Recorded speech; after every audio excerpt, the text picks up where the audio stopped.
creo que en el caso de la señora Ayuso o es mala fe o es ignorancia, y me inclino más porque sea ignorancia.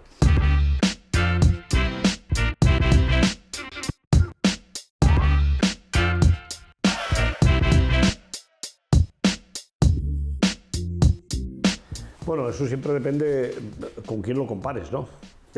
Con qué año, en qué momento. Pues yo creo que estamos a medio camino entre esperanza, porque yo creo que el año 21, incluso los principios del 22, realmente hemos asumido retos importantísimos.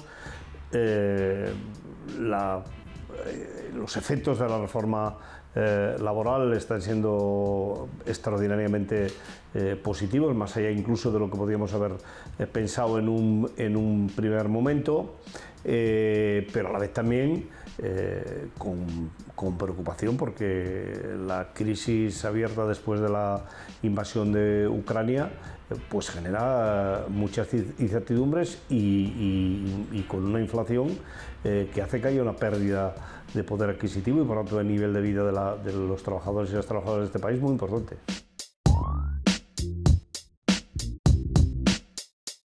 Bueno, hay que verlo todavía, ¿no? Porque en realidad hace 3 meses que se ha aprobado, pero menos de uno que ha entrado plenamente en vigor, ¿no?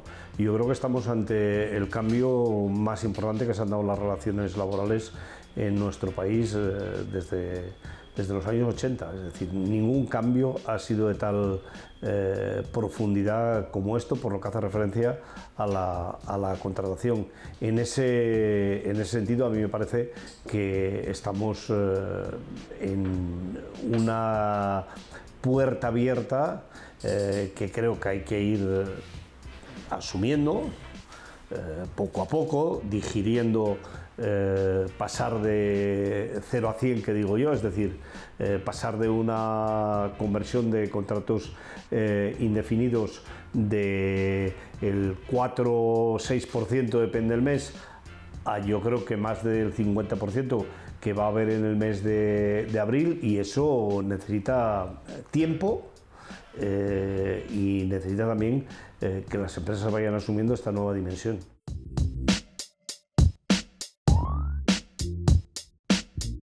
Bueno, hemos hablado mucho, yo creo que de este tema, ¿no? Yo creo que en el caso del Partido Popular falta de sentido de Estado. No hay otra palabra, es decir, cuando la sociedad, que es evidente que en este caso representamos muy ampliamente a las organizaciones sindicales y las organizaciones empresariales, hacemos un gran esfuerzo con el gobierno y llegamos a un acuerdo, parece increíble que el primer partido de la oposición haga de partido antisistema y no esté en la reforma, ¿no? Y en el caso de Esquerra, pues decepción, porque a mí me parece que cualquier partido de izquierdas subir un peldaño tan importante, seguramente que tampoco ellos valoraron que fuera tan importante y tan trascendente para el futuro de cientos de miles de personas, pues dejarlo abrir la puerta que se pudiera quedar en el aire, a mí me parece decepcionante.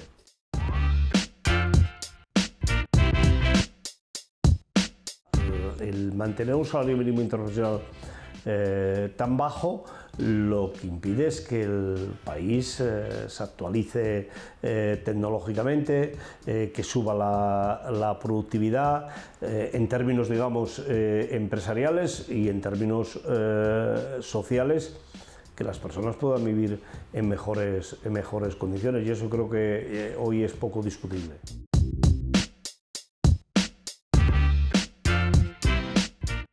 Bueno, es que esa es la cuestión de fondo, ¿no? Estamos con más de 20 millones de personas dadas de alta en la Seguridad Social y, sin embargo, la recaudación de la Seguridad Social, a pesar de la subida del salario mínimo interprofesional, continúa siendo muy baja, ¿no? ¿Eso qué quiere decir? Quiere decir que hay que actuar sobre una parte que ya hemos actuado, que es sobre la contratación, y queda una parte sobre la que hay que actuar, que es sobre los salarios.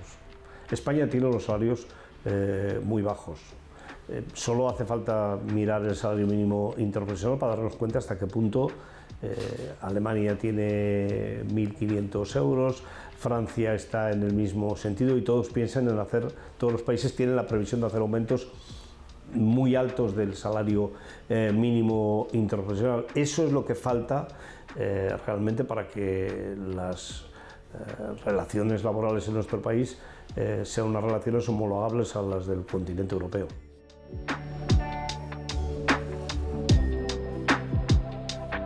La casa hay que empezarla por los cimientos y qué va a ser, pues será lo que decidan. Si presenta proyecto político, que todavía no ha presentado proyecto político, será lo que decidan los electores, ¿no? En todo caso, yo creo que estamos ante una persona que tiene una base muy sólida, que tiene experiencia, que tiene conocimiento y que en la práctica pues ha demostrado que efectivamente, si se quiere, se puede.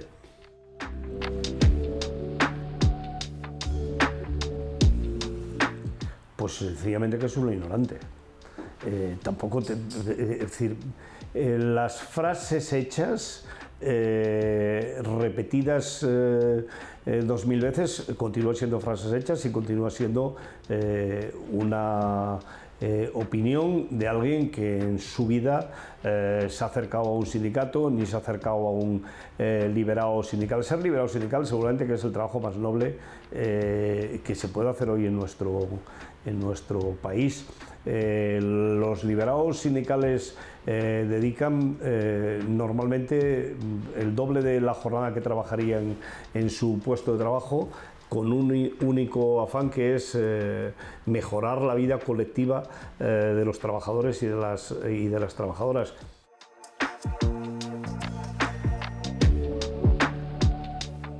Bueno, yo creo decir que no hemos aprendido nada es poco.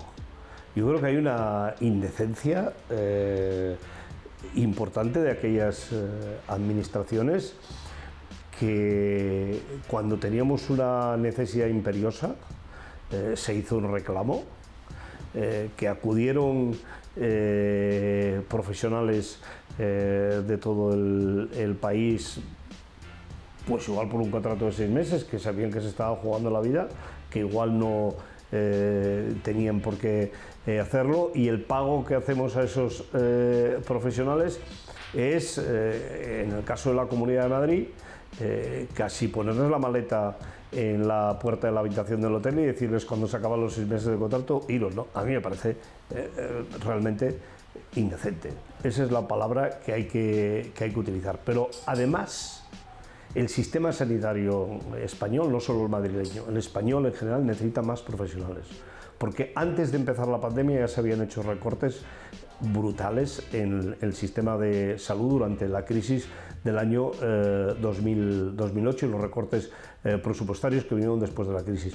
Por tanto, si queremos tener un país saludable, si queremos tener un país que atienda las necesidades del día a día de los ciudadanos y de las ciudadanas, y si queremos tener un país que tenga un mínimo de poso para poder hacer frente a situaciones no como la pandemia del COVID-19, incluso mucho menores, el crecimiento en la sanidad en nuestro país tiene que ser muy importante, sobre todo en la atención primaria.